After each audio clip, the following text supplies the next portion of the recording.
రాసిన పత్రిక మనకి సంఘానికి రాసిందండి. యోధా గారు, యోధా అనగా ఇస్కరియోతు యోధా గుర్తుకొస్తాడు, కానీ ఆ ఇస్కరియోతు యోధా కాదండి.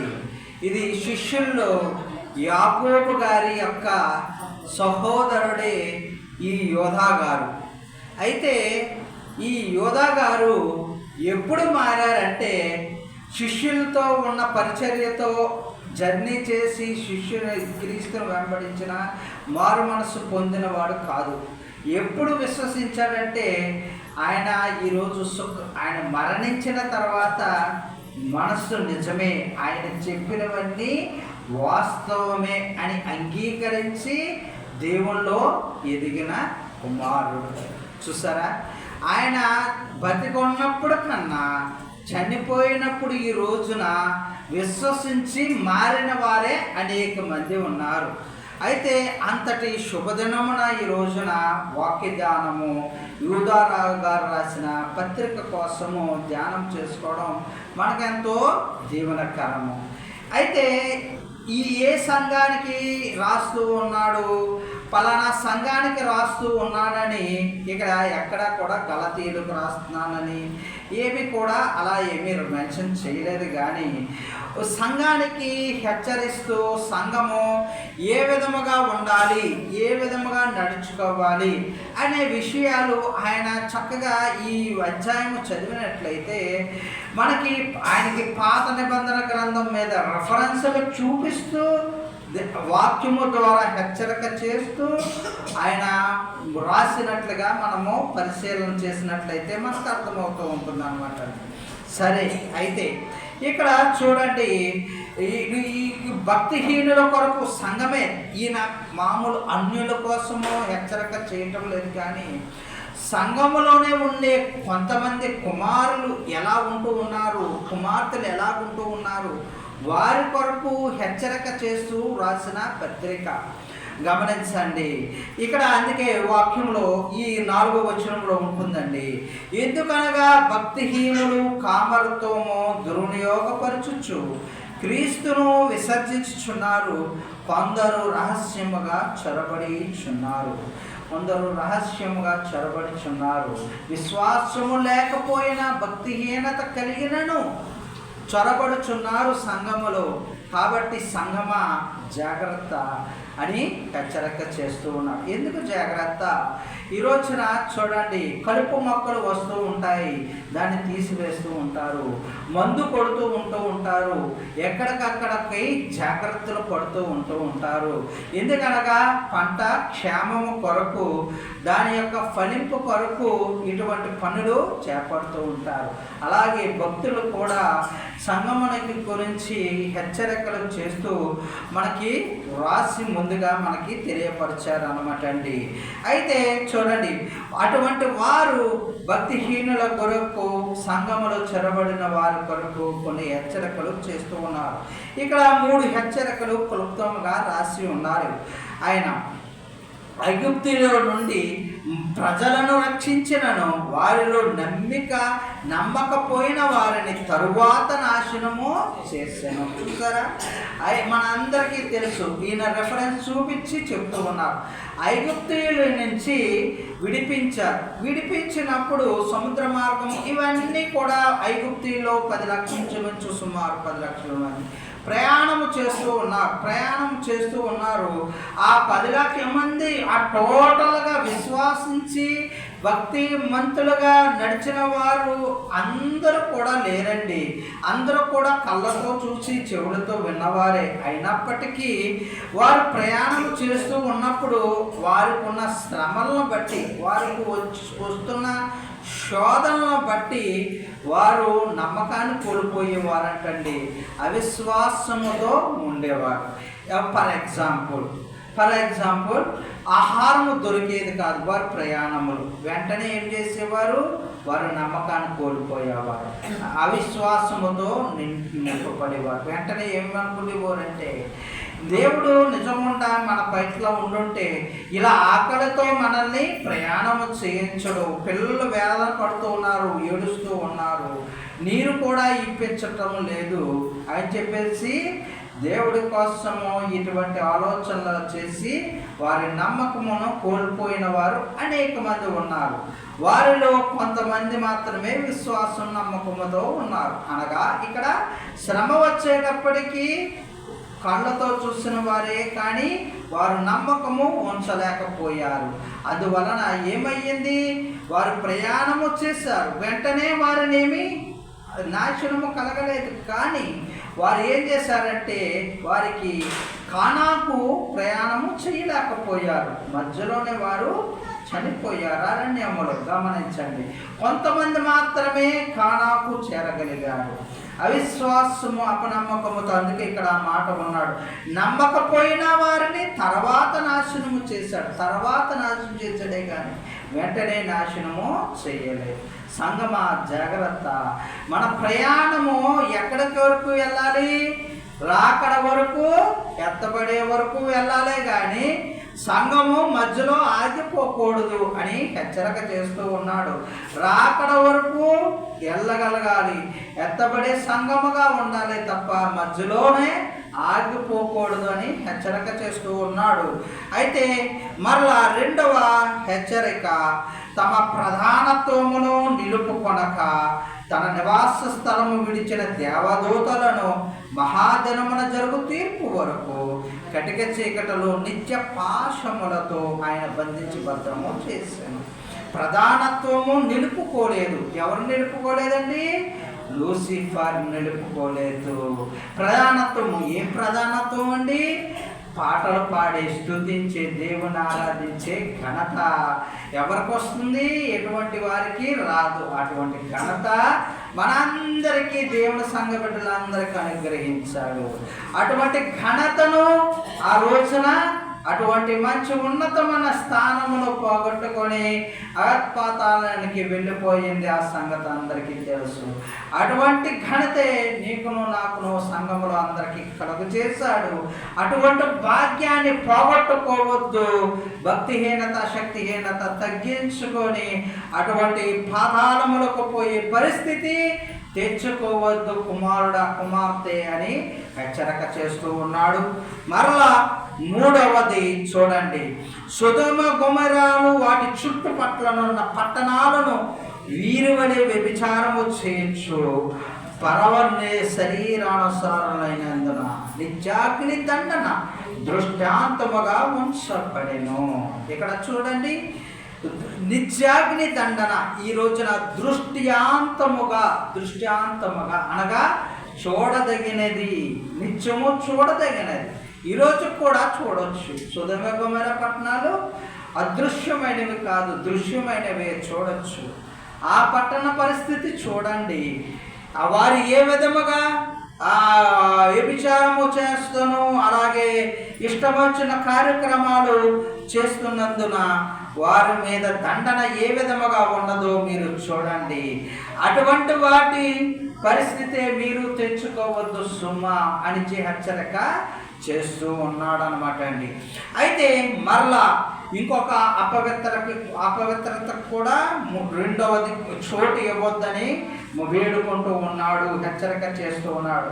ఇంకొకటి ఏమిటనగా 8వ వచనంలో ఉంటుందండి, అటువలె వీరును కలలు కనుచు శరీరమును అపవిత్రపరచుకొనొచ్చు, ప్రభుత్వాన్ని నిరాకరించుచు మహాత్ములను దూషించుచూ ఉన్నారు. చూసారా, ఇక్కడ ప్రభుత్వాన్ని నిరాకరించడము, మహాత్ములను దూషించడము కూడా నేరమే. కలలు కనుచు అంటే కళ్ళ కండం తప్పండి అనొచ్చు. ఈ మంచి కళలు కాదండి, చెడ్డ కళలు. చూడండి, కళలు కనుచు శరీరమును అపవిత్రపరుచుకొనొచ్చు, ప్రభుత్వాన్ని నిరాకరించు. ప్రభుత్వం అనగా నిరాకరించు.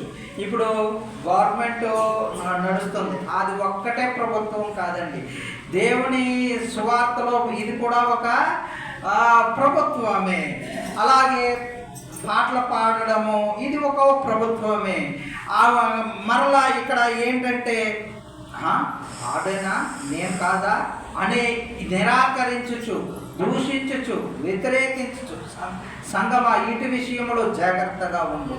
అలాగే భక్తులైన వాళ్ళను ప్రవక్తలను దూషించుచు మహాత్మును దూషించుచు ఉన్నారు అని వాక్యము సెలవిస్తుంది. దైవ సేవకులను దూషించుస్తూ సేవ చేసే వారిని వ్యతిరేకిస్తూ ఇటువంటి పనులు సంగమా, ఇటువంటి పనులు చేయొద్దు అని చెప్తూ చేస్తూ ఉన్నారు.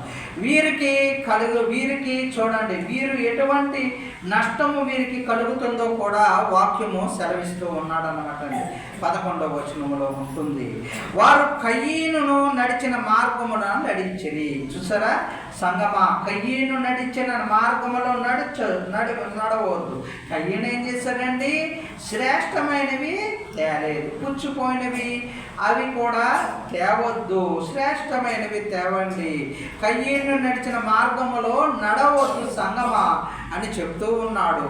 మరలా బహుమానం పొందవలని బిలాము నడిచిన త్రోవలో పరిగెత్తొద్దు మిత్రమా అని చెప్తూ ఉన్నాడు.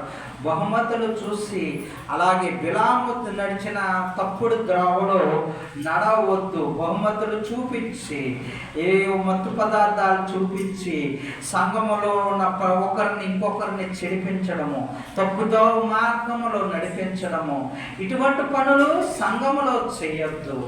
ఇక్కడ మనకి అటువంటివి కుదరవు. ఇప్పుడు ఒక్కొక్క సంఘానికి ఒక్కొక్క ప్రత్యేకత ఉంటుంది.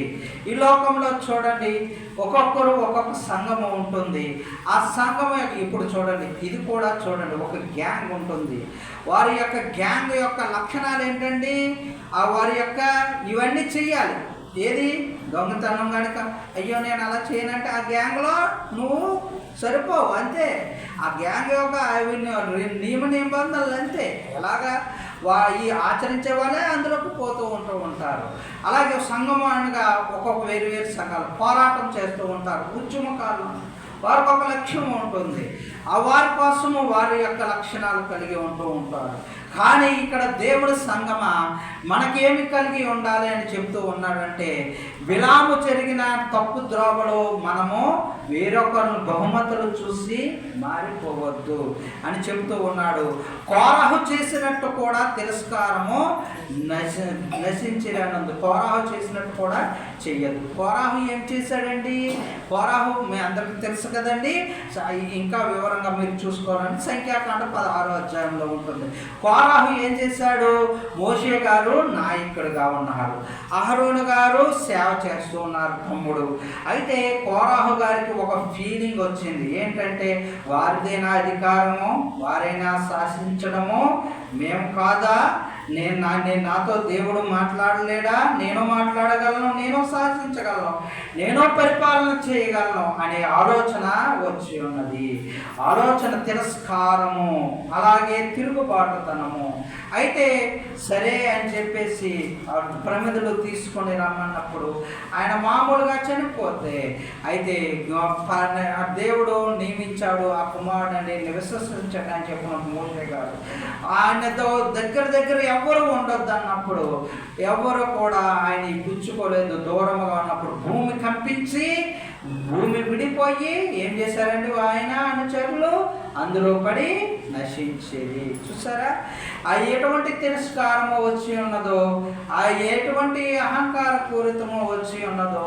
ఒక నాయకుడు ఒక చారిత్ర మీద వెళ్ళిపోవాలి సంగమా, ఒక నాయకుడి మీద వెళ్ళిపోవాలి సంగమా. అంతేగాని ఇలా విభేదాలు పెట్టుకొని తర్కించుకొని ఇటువంటి భేదాభిప్రాయాలు చేసుకొని ఉండొద్దు. మా దేవుడి ప్రేమలో కట్టబడి మీరు ఎదగాలి, ఆ రాకడకు ఎత్తబడాలి సంగమా అని హెచ్చరిక చేస్తూ ఉన్నాడు అనమాట అండి. ఇక్కడ అటువంటి వారు, ఇటువంటి తిరుగుబాటు చేసే మనస్తత్వం కలిగి ఉన్న వారు ఎటువంటి వారితో పోలుస్తూ ఉన్నాడంటే చూడండి, ఇక్కడ చూడండి, ఇటు అటు కొట్టుకొని పోవు నిర్జల మేఘము గాను అని వాక్యం ఉంటుంది అనమాట అండి. ఇటు అటు కొట్టుకొని పోవు నిర్జల మేఘము గాను. అది ఎక్కడికి వెళ్ళిపోతుందో, ఇటు కొట్టుకుంటుందో అటు కొట్టుకుంటుందో, ఎక్కడికి వెళ్ళిపోతుందో దానికి తెలియదు. అయ్యో గందరగోళం. ఎక్కడికి వెళ్ళిపోతున్నామో ప్రియ సోదరు వల్ల ఇక్కడ ఎక్కడికి వెళ్ళిపోతున్నాం సంగమా, ఎటు వెళ్ళిపోతుంది సంగమా అని హెచ్చరిక చేస్తూ ఉన్నాడు. అలాగే ఇంకొకటి చూడండి, కాయలు రాలి ఫలములు లేక పెళ్ళగింపబడిన చెట్టుగాను. కాయలు ఫలములు కాయలే రాలిపోతూ ఉన్నాయి. కాయలు నిలవట్లేదు, కాయలు రాలిపోతున్నాయి. ఫలములు ఇంకెక్కడ ఉంటాయి చెట్టుకి? ఆ ఫలములు లేక కాయలు రాలిపోయి ఆకు రాలి ఏమైపోతుంది? ఇంకా చెట్టు ఏమైపోతుందండి? పెళ్ళగింపబడిపోతుంది, వేరులతో సహా పెళ్ళగింపబడిపోతుంది. అటువంటి చెట్టుతో పోలుస్తూ ఉన్నాడు. మరలా ఇక్కడ చూడండి, మార్గము తప్పి తిరుగు చుక్కలుగాను ఉన్నారు. మార్గము తప్పి తిరుగు చుక్కలుగాను ఉన్నారు. ఆ అంతరిక్షము ప్లేస్ ఎంత ఉంటుందండి? మామూలు భూమి అయితే భూమిలో కొంచెం ప్రదేశం, మన ఊరు అయితే మనకు తెలుసు, కానీ ఇంకో చోటకి వెళ్ళిపోయామనుకోండి, మనము భూమి మీద కనీసం నడుచుకొని వెళ్తాం. ఇప్పుడు వ్యాపగాములు ఉంటారు, వారికి అంత దూరంలో వెళ్తారు. సిగ్నల్స్ ఇక్కడి నుంచి పంపుతారు కాబట్టి వారు మాట్లాడేది మనం వింటాం అనమాట అండి. ఆ సిగ్నల్స్ని బట్టి వారు మళ్ళా జర్నీ చేసి మళ్ళా క్షేమంగా ఇక్కడికి వస్తారు. అయితే ఆ సిగ్నల్ కట్ అయిపోయింది, ఆ దానికి మనకి కట్ అయిపోయింది. ఇన్ కేస్ ఆ వ్యామగాముడు పరిస్థితి చూడండి, ఆయనకి ఏమైనా కొద్దిగైనా కూడా ఎంత భయంకరంగా ఉంటుందో ఆలోచన చేయండి. ఆయనకి ఎక్కడికి వెళ్ళాలో తెలియదు, ఏం చెయ్యాలో తెలియదు, ఎక్కడ కాలు మాపాలో అంత అంధకారము, అయోమయము. అటువంటి స్థితిలో అయిపోతూ ఉంటారు. అనగా వారి యొక్క భక్తిహీనత, శక్తిహీనత, అవిశ్వాసము బట్టి ఆ పరిస్థితి. ఎందుకనగా అంత అగమ్య గోచరము, జీవితము అంత అగమ్య గోచరము. అందుకని వారి కోసము హెచ్చరిక చేస్తున్నారు. అంతెందుకు, ఫ్లైట్ చూడండి, ఫ్లైట్లో సిగ్నల్స్ కట్ అయిపోతాయి, ఇంకా సమాచారం ఉండదు, ఇంకంతే. వాడి పని ఏమైపోతుంది, చివరికి ఏమైపోతుంది అంతే, ఎక్కడో కొంత సమాచారం వస్తుంది, ఎక్కడో అయిపోయిందని. దానికోసం ఫ్లైట్లు వేసుకొని వెతుకుతారు, మన అందరికీ తెలిసిన విషయమే. అలాగే వారి పరిస్థితి కూడా ఈ విధముగా ఉంటుంది. అందుకే ఇక్కడ వారి కొరకు గాఢాంధకారము నిరంతరము భద్రము చేయబడి ఉన్నది. అటువంటి వారి కొరకు గాఢాంధకారం నిరంతరము భద్రము చేయబడి ఉన్నదని వాక్యంలో సెలవిస్తూ ఉన్నాడు.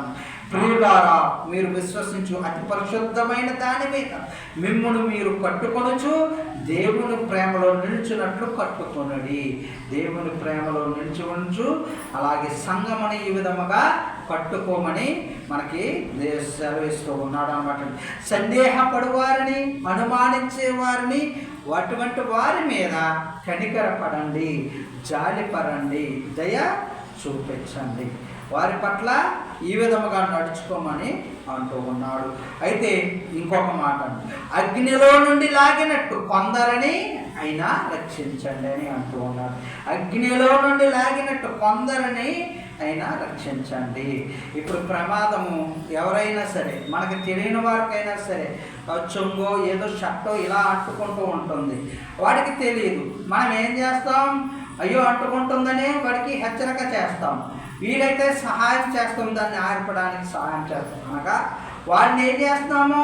రక్షించడానికి మనము చూస్తూ ఉన్నాము. అలాగే నాశనం అయిపోతున్న వారిని మనల్ని దేవుడు మనకి సెలవిస్తూ ఉన్నాడు. కొందరినైనా రక్షించండి, కొందరినైనా కాపాడండి.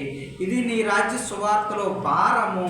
పిల్లలనైనా, యజమానులైనా, సమస్యమును కొందరినైనా, ఇరుగు స్నేహితులు కొందరినైనా కాపాడండి.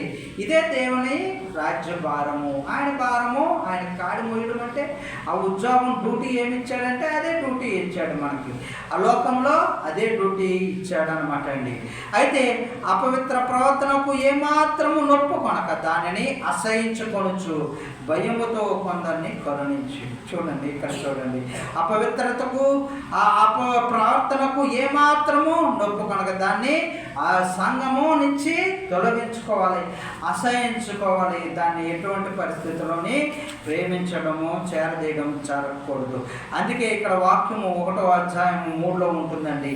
పరిశుద్ధులు ఒక్కసారే అప్పగింపబడిన బోధ నిమిత్తము మీరు పోరాడవలెను. ఇటువంటి భాగ్యము అన్నదండి. పరిశుద్ధులకు ఒక్కసారి అప్పగింపబడిన బోధ. ఇప్పుడు ఇలా రక్షణ పొందేస్తున్నాం, అయ్యో అని చెప్పేసి మనం కాపాడుతాం. ఫర్ ఎగ్జాంపుల్ లోకంలో అగ్ని అంటే ప్రమాదం నుంచి కాపాడుతూ ఉన్నాం. అలాగే మనము దేవుని సువార్తలో మనము ఇలా కాపాడుతూ ఉన్నాం. సువార్తలో కొంతమంది అయినా కాపాడుతున్నాం. కాపాడిన వారిని భక్తుడైన యోధా గారు ఏమని సంబోధిస్తూ ఉన్నాడంటే పరిశుద్ధులకు, పరిశుద్ధులు అంటాడు. చూడండి ఎంత గొప్ప ధన్యతో, ఎంత మంచి పిలుపు, ఎంత బిరుదుతో మాట్లాడుతున్నాడు. ఒక సోదరుడా, కుమారుడా అని సంబోధించటం లేదండి. పరిశుద్ధులకు ఒక్కసారి అప్పగింపబడిన బోధ.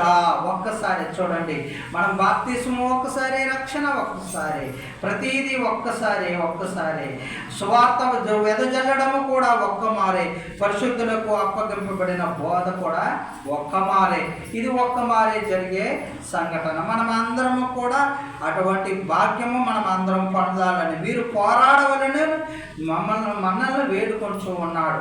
అందువలన మనం అందరము సువార్తలో పాలుగారమని మనము పత్రిక సేవలో కానీ సమస్యము సంఘం ఏకీభవించి ఎన్నో అవమానాలు వస్తాయి, హేళన చేస్తూ ఉంటాం. అయినా తెలిసినా తెలియకపోయినా మనం ఏం చేయాలండి? చెప్పుకొని వెళ్ళిపోవాలి. ఇటువంటి సువార్తని ఒకరోజు మనం అందరము ఒక ఉద్యోగములా, ఒక డ్యూటీ వలె ఒకరోజు పెట్టుకుందామని చక్కగా విధి పెట్టుకుందాము. అంటే కూడుకున్నవారు సంఘం అంతా కాదు కానీ ప్రేరేపణ పొందడం చక్కగా చేసుకొని మనమందరము ఏ ఏరియాలో మనమందరం కూడా సువార్త చెప్తూ దేవుని మహింపరుస్తూ మనం పోరాడవలనని మిమ్మల్ని వేడుకొనుచున్నాను. పరిశుద్ధులకు ఒక్కసారి అప్పగింపబడి దేవుని రాజ్యభారం కొందరినైనా రక్షించే భాగ్యము దేవాతి దేవుడు మనకును సంఘానికి దేవుడు దయచేయను కాక. ఆమేన్.